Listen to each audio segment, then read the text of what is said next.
The only potential risk with the national debt increasing over time is inflation. And to the extent that you don't believe the U.S. has a long-term inflation problem, you shouldn't believe that the U.S. is facing a long-term debt problem.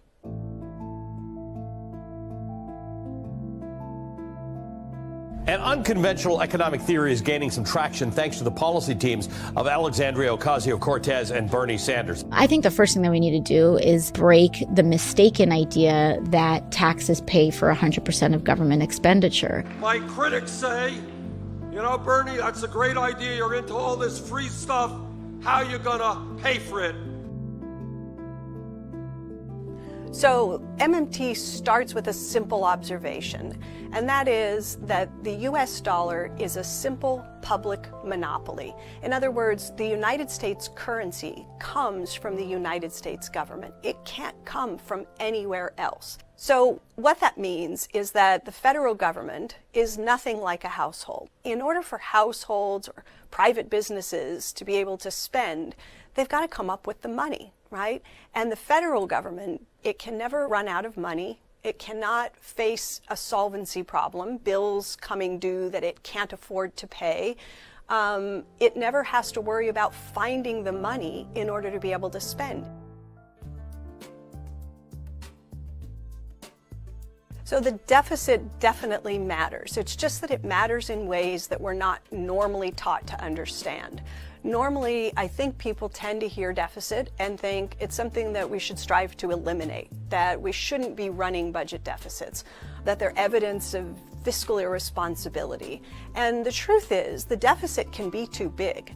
Evidence of a deficit that's too big would be inflation, but the deficit can also be too small. It can be too small to support demand in the economy. And evidence of a deficit that is too small is unemployment. So if you think of the government deficit as the difference between what the government spends into the economy and what it taxes back out, then imagine a government that spends $100 into the US economy, but it only taxes 90 of those dollars back out. We label that a government deficit, and we record that on the government's books. But what we forget to do is pay attention to the fact that there's now $10 somewhere in the economy that wouldn't have been there otherwise, that is put there by the government's deficit. In other words, their deficits become our surpluses. And so when we talk about red ink and the government having all of this red ink, we have to remind ourselves that their red ink becomes our black ink, and their deficits are our surpluses. And the question is then, should you expand fiscal policy? Should you run bigger budget deficits in order to boost growth? So what is the objective? What is the proper policy goal? And I think the right policy goal is to maintain a balanced economy where you're at full employment, you're guarding against an acceleration in inflation risk. And economists tend to understand that the kinds of things that you can do to boost longer-term growth are investments in things like education, infrastructure, R&D. Those are the sorts of things that tend to accelerate productivity growth so that longer-term real GDP growth can be higher. So there are ways in which the government can make investments today that increase deficits today, that produce higher growth tomorrow, and build in the extra capacity to absorb those higher deficits. So it's impossible really to put a number. Nobody can. How much debt is too much debt? If you look at Japan today, you see a country where the debt to GDP ratio is something like 240%, well above, orders of magnitude above where the US is today, or even where the US is forecast to be in the future. And so the question is, how is Japan able to sustain a debt of that size? Wouldn't it have an inflation problem? Wouldn't it lead to rising interest rates? Wouldn't this be destructive in some way? And the answer to all of those questions, as Japan has demonstrated now for years, is simply no. Japan's debt is close to 240% of GDP, almost a quadrillion, that's a very big number, yen. Long-term interest rates are very close to zero. There's no inflation problem. And so despite the size of the debt, there are no negative consequences as a result. And I think Japan teaches us a really important lesson.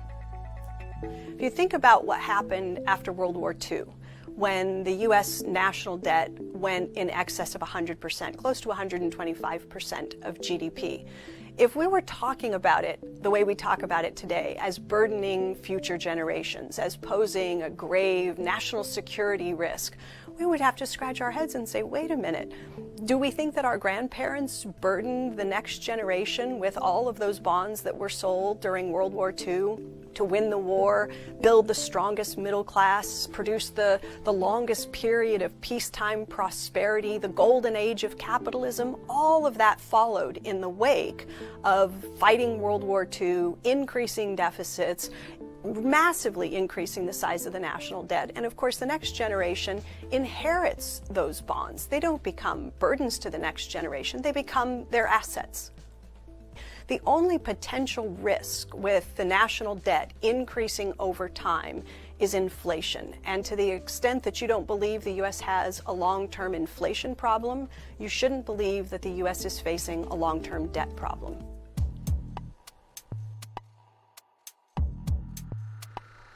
So the best defense against inflation is a good offense. And what MMT does is to try to be, I think, kind of hypersensitive to the risks of inflation. I don't see any other macro school of thought pay as careful attention as we do to the inflation risk question. And so what we would say is, look, if you are Congress and if you are considering a new spending bill, instead of thinking about the ways in which that new spending will add to the deficit or add to the debt, you should be thinking about the ways in which that new spending has the risk of accelerating inflation, and then avoid doing that. So instead of going to the Congressional Budget Office and saying, we'd like to know what this bill will do to the debt and the deficit over time, instead, go to the Congressional Budget Office or other government agencies and say, we're considering passing this $1 trillion investment in infrastructure. This is our bill. Would you look at it? And we plan to do this spending over the course of the next 5 years. Tell us if that would create problems in the real economy. Evaluate the inflation risk and come back to us and give us some feedback. That's the kind of responsible budgeting that I think that I would like to see Congress begin to move towards. So the question about what to do if inflation becomes a problem is a different one. And I think the first thing you have to do is say, what is driving the inflation? Because to think that the inflation that is going to become important at some future date is likely to be the result of too much aggregate spending is really hard to believe. I mean, the U.S. economy hasn't experienced what we might call demand pull inflation for almost a century. The types of inflation that have been important in the U.S. have almost always come on the cost side, what we call cost push inflation. They come about because of things like oil price shocks. You might see increases in headline inflation rates because the housing component or healthcare. And so when you think about how to fight inflation, if you've got inflation resulting from energy price increases, it's probably not going to do much to have the Fed raise interest rates or even to have Congress raise taxes. You've got to do something else that's going to work. So I reject the idea that MMT is about using taxes to fight inflation. That's a mischaracterization of pretty much everything we've written, but people say it all the time.